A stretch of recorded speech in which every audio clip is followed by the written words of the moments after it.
Sound is kind of weird. Sound is the reception of sound waves through the sense of hearing, perceived by the brain, and the brain figures out what to make out of it, then spits it back out as noise. So if the action of hearing sound only exists if a receivable listener is around to hear it and has the sense of hearing and a brain to receive and interpret that, does this mean that sound is simply a wave of air emitting out of two objects pressing together, but only then does it become a sound wave when someone is around to interpret those waves? Now, this begs a question that I've heard many times before. If a tree falls in a forest and no one is around to hear it, does it actually make a noise?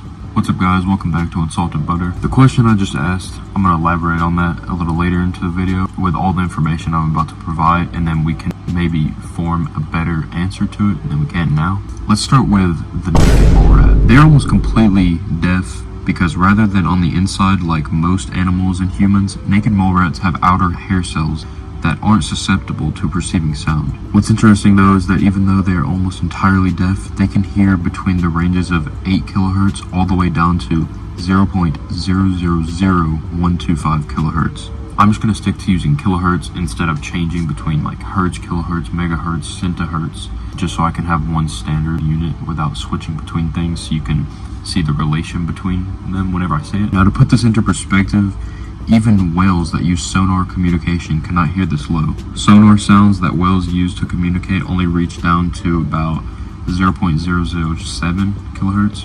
But let's go even lower from what a naked mole rat can hear. Now, there's one animal that we all know aren't actually real, and I think you all know which one I'm talking about. Pigeons. Now, pigeons can hear as low as 0.0005 kilohertz, which is low enough to detect storms from 559 miles away, or 900 kilometers for the cringe people that use the metric system.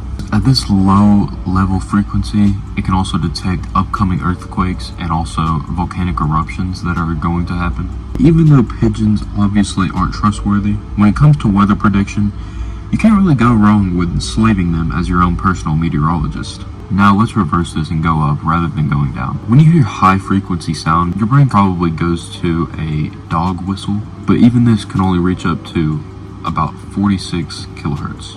By the way, anything over 20 kilohertz is considered ultrasonic. This is just defined as inaudible sound with high frequency for humans. And you know what I'm going to say.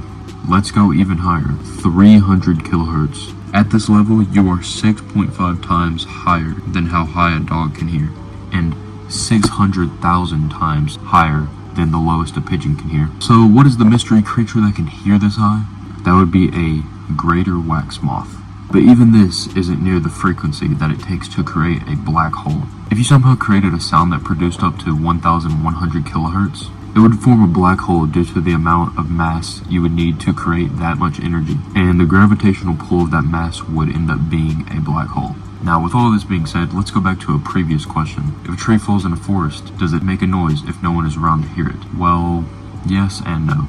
Yes, it does, but no, not in the way that we would think about it. If we consider how much inaudible sounds can be detected, such as an approaching storm, we can assume even though there isn't any ears around to turn these airwaves into sound, there still would theoretically be noise created. Now, for a tree falling, this would be about 120 kilohertz. And doing the math with the speed of sound, if sound waves were a physical thing that you could get hit by, and for example, if a tree falls in a forest in Cuba, if you're standing at the bottom of Florida, you would get hit with the sound waves within a second. Now, I hope this video gives some more knowledge on sound in general. It's a pretty interesting thing. It's pretty weird, but it's something that I just wanted to talk about. And I have some more videos coming that are like this, where I just want to talk about certain interesting things. Thanks for watching, guys, and make sure to leave a comment down below any video suggestions like this, or if you want to see other specific videos. Anyway, that's the end of this video, and I'll see you on the next one.